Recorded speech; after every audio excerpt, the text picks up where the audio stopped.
The first thing I noticed when David Harrison contacted me wasn't what he said, but how he said it. His email was brief, almost clinical. I need to tell someone what war actually takes from you. Not limbs, not blood, something worse. There was no greeting, no pleasantries, no explanation. Just those two sentences and a phone number. When I called him 3 days later, the voice on the other end was flat, emotionless, like someone reading from a script they'd memorized but didn't believe in. "Can you come to my house?" he asked. "I can't do this in a studio or a public place. I need to be here where it happened for this to make sense." So here I was, sitting in David Harrison's living room on a Tuesday afternoon, watching him arrange and rearrange coasters on his coffee table with mechanical precision. He was 43 years old, but his eyes looked ancient. He'd served 3 tours in Afghanistan, returning home for the final time in 2014, 8 years ago. And yet something about him suggested he'd never really come home at all. "Thank you for coming," he said, still focused on the coasters. 4 of them, perfectly aligned, exactly 2 inches apart. He measured the distance with his fingers, adjusted one by a millimeter, then measured again. "My therapist says talking about it might help. I don't believe her, but I'm running out of options." I positioned my recording equipment carefully, giving him space. "Take your time, David. Start wherever feels right." He finally looked up at me, and I had to suppress a shudder. His eyes were clear and intelligent, but there was something missing behind them. Some spark that should have been there wasn't. "Do you know what it's like to become a different person and have no one believe you? To stand in your own house and feel like an intruder? To look at your children and know they're afraid of you, but you can't remember how to be the father they need?" The question hung in the air, rhetorical but devastating.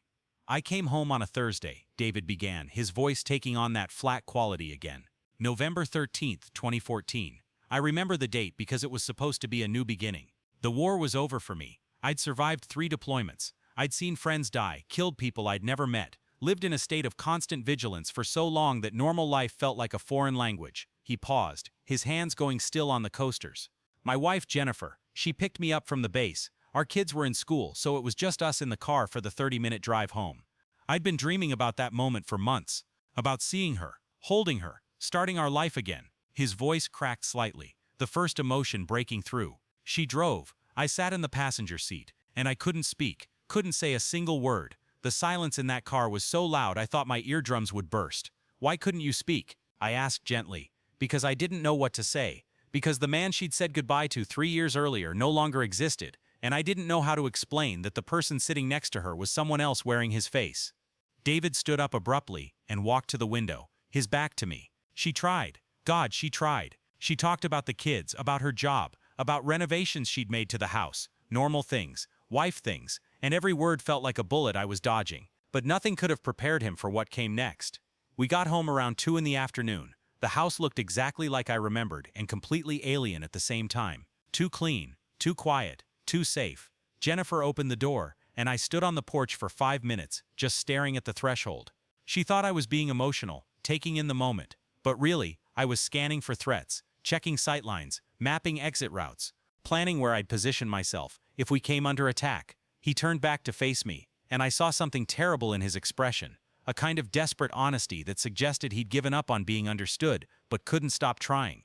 I walked through my own house like a soldier clearing hostile territory, room by room, checking corners, looking behind doors. Jennifer followed me, confused, asking if I wanted coffee or a shower, or to rest.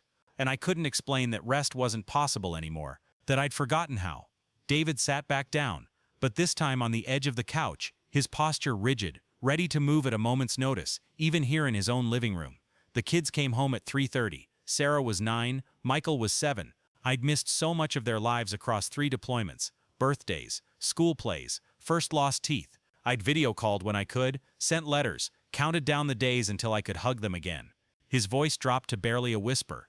They walked through the door, saw me standing there, and froze. The pain in his voice was visceral now, raw and bleeding. Sarah started crying, not happy tears, scared tears. Michael hid behind Jennifer and wouldn't look at me. And I stood there, this man who'd survived firefights and IED blasts and missions that should have killed me a dozen times over, completely destroyed by my own children's fear. I found myself leaning forward, drawn into the tragedy unfolding in his words. Jennifer tried to smooth it over. "It's Daddy," she said. "He's home. Aren't you happy?" But Sarah just shook her head and said something that's haunted me every day since. David's hands clenched into fists. She said, "That's not Daddy. Daddy smiles. Daddy laughs. That man is scary. The words hung in the air like an accusation that could never be answered. She was right, David continued, his voice hollow. I wasn't their daddy anymore. I was someone who looked like him but had forgotten how to be him. I'd spent 3 years in a war zone learning to suppress emotions, to maintain constant vigilance, to see threats everywhere, to trust no one completely. You can't just turn that off. It's not a switch, it's who you become. What happened that first night? I asked, sensing there was more, something worse waiting beneath the surface. Jennifer made dinner. A big welcome home meal. Pot roast, my favorite. The meal I'd fantasized about in my bunk countless times. She set the table with care, put candles out, tried to make it special. David's eyes went distant, seeing something I couldn't. The kids sat as far from me as possible. Jennifer kept up a cheerful conversation, talking enough for all of us, trying to fill the silence. And I sat there, unable to eat, because my back was to a window, and I couldn't focus on anything except the exposure, the vulnerability, the threat vectors. He stood again, unable to sit still with the memory. Halfway through dinner, a car backfired on the street outside, just a normal sound in a normal neighborhood. But I was on the floor before I knew I'd moved, overturning my chair, reaching for a weapon that wasn't there, shouting at everyone to get down, military training taking over, instinct overriding reality. The image was devastating. A father terrorizing his family at their own dinner table, unable to distinguish between a suburban street and a war zone. Sarah screamed. Michael started crying. Jennifer grabbed both kids and pulled them away from me, backing toward the stairs, her face white with shock, and I was on the floor of my dining room, adrenaline coursing through my body, taking tactical position against an enemy that didn't exist. David's voice cracked completely. That's when I saw it in her eyes. Fear, not of the backfire, of me. My wife was afraid of me, but the nightmare was only beginning. I tried to explain, tried to apologize, but the words came out wrong. Too clinical, too tactical. Involuntary response to auditory stimulus, consistent with hostile fire. Normal stress reaction. Stand down. That's what I said, like I was filing a report instead of talking to my family.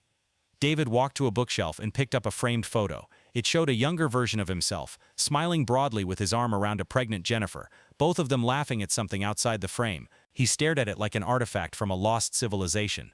This guy, he said, holding up the photo. This is who they were waiting for. Happy David. Laughing David. The man who told jokes and roughhoused with the kids and held his wife while they watched movies. But that man died somewhere between my first deployment and my last, and the man who came back couldn't remember how to be him. He set the photo down carefully, precisely, aligned with the edge of the shelf. That first night, Jennifer put the kids to bed while I stood guard by the front door.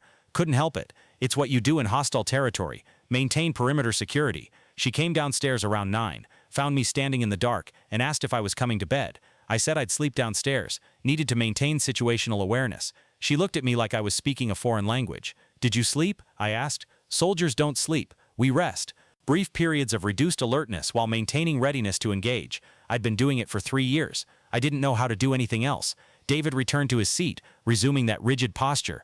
I lay on the couch with my boots on, facing the door, waking at every sound, the refrigerator cycling on, the house settling, a neighbor's dog barking 3 houses away. Each sound was a potential threat my brain had to assess and neutralize. The picture he was painting was one of a man at war in his own home, unable to recognize peace even when surrounded by it. The days that followed were worse. I'd stand in rooms and forget why I'd entered them. I'd start conversations and lose track of what I was saying mid-sentence. I couldn't watch TV because I couldn't turn my back to the windows. Couldn't go to the grocery store because too many people, too many variables, too many places an attack could come from. Couldn't attend Sarah's school play because the auditorium had inadequate exit routes. David's recitation had a practiced quality, as if he'd cataloged every failure, every disappointment, every moment he'd proven he was broken.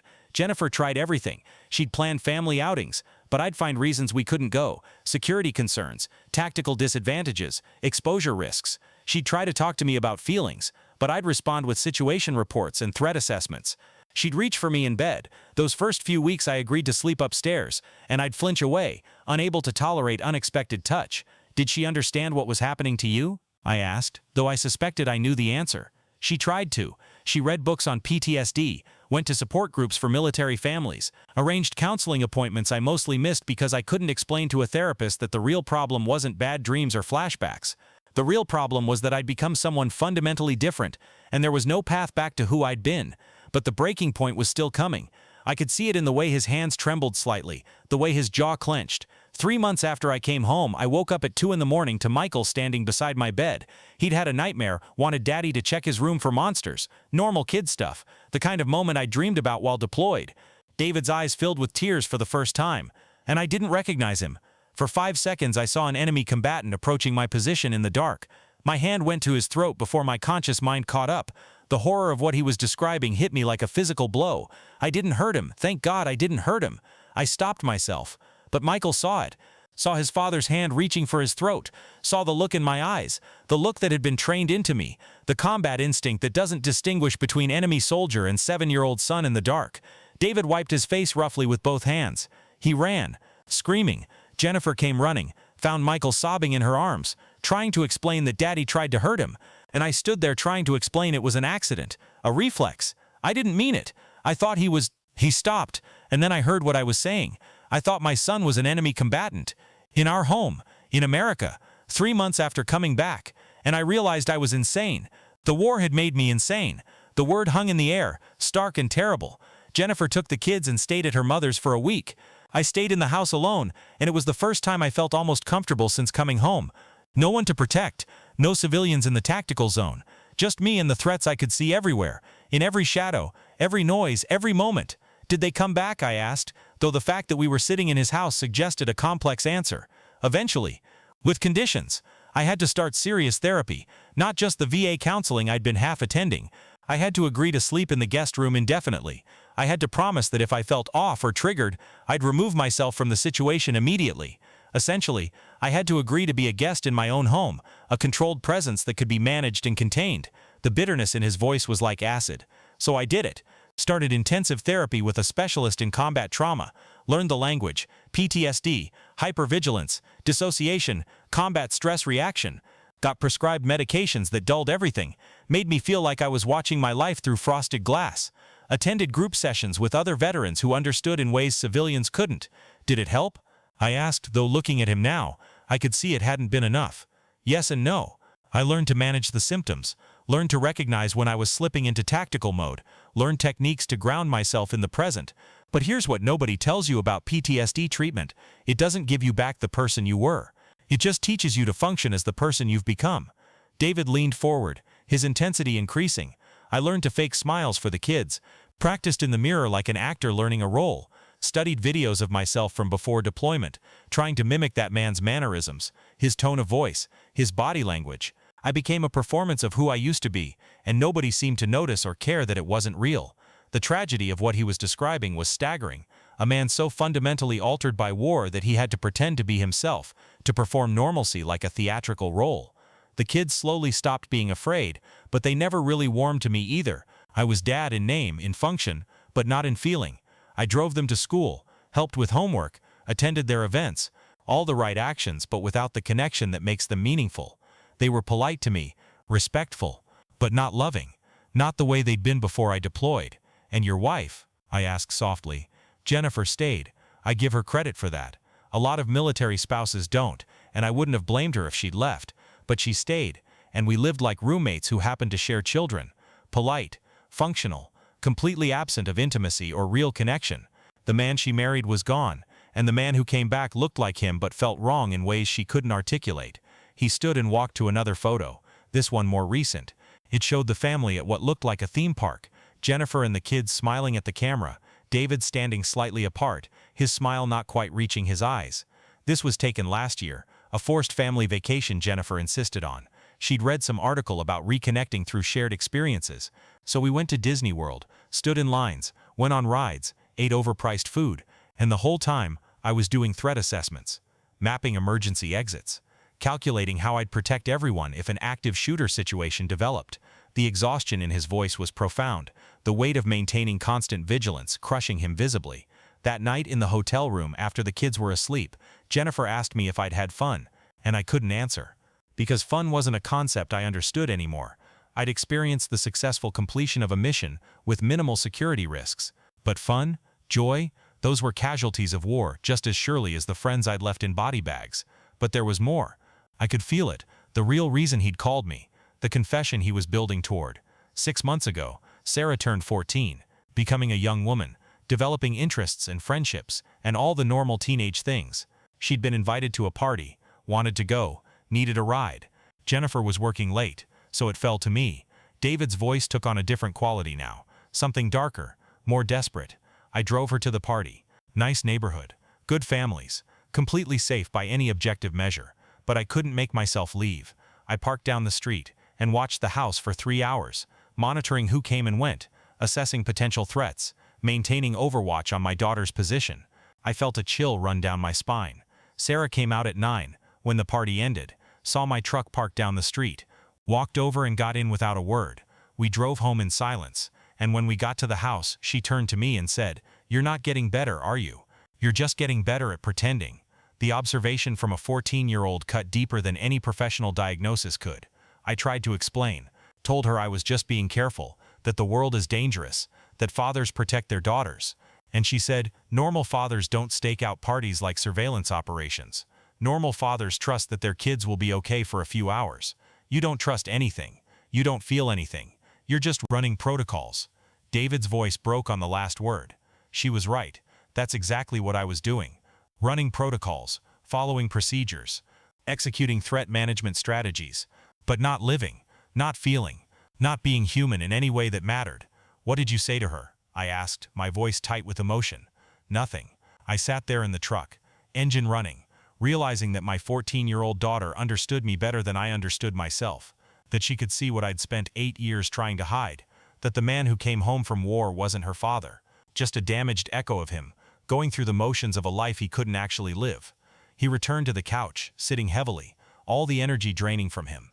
She got out of the truck and went inside without another word, and I sat there for an hour, trying to remember what it felt like to be the man in those old photos, the one who laughed and loved and lived without calculating threat levels and exit strategies.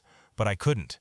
That man was as dead as the friends I'd buried, and no amount of therapy or medication or pretending was going to bring him back. The silence stretched between us, heavy with the weight of everything he'd lost. That's when I knew I had to tell someone the truth. Not the sanitized version I give therapists. Not the brave soldier narrative people want to hear. The real truth. That war doesn't just kill soldiers. It kills the people they were and replaces them with something else. Something that looks human, but isn't. Not really. Something that can function but not feel. Survive but not live. Is that how you see yourself? I asked. As something that isn't really human anymore? What else would you call it? I have a wife I can't connect with emotionally. Children who are more comfortable with a stranger than with me. A house I patrol like enemy territory. A life I observe from behind bulletproof glass, never really touching it or being touched by it. He looked at me directly, and I saw something terrible in his eyes. Not anger or sadness, but a kind of terrible, empty honesty. I'm a ghost haunting my own life, and everyone else can see it except me. Do you ever have moments when you feel like yourself? The old self? David thought for a long time before answering. Sometimes. Brief flashes. Sarah laughs at something, and for a second I remember what it felt like to be her father instead of her security detail. Michael scores a goal at soccer, and there's a moment, just a moment, when I feel pride instead of tactical satisfaction at successful mission completion. Jennifer touches my arm in the kitchen, and I almost remember what it was like to love her without simultaneously calculating how I'd shield her body if the window shattered. But those moments are rare, and getting rarer, because you can only pretend to be someone for so long before you forget you're pretending. Before the performance becomes the only reality you know. He stood one final time, walking to the window and looking out at the quiet suburban street. You know what the worst part is? Not the nightmares. Not the hypervigilance. Not even the broken relationships. It's knowing that somewhere in Afghanistan on some mission I can't even remember specifically, I made a choice. Maybe it was necessary. Maybe it saved lives. But it was the choice that killed David Harrison and created this thing that wears his face. And I can't even remember what the choice was. Can't point to a moment and say, there. That's when I stopped being human. It just happened gradually, one mission at a time, one trauma at a time, until the accumulation of everything changed me into something else. He turned back to me, and I saw tears on his face, but his expression remained unchanged, that terrible disconnect between emotion and display that defined his existence. So when people thank me for my service, I want to scream, because what did I serve? I gave up who I was and got nothing back.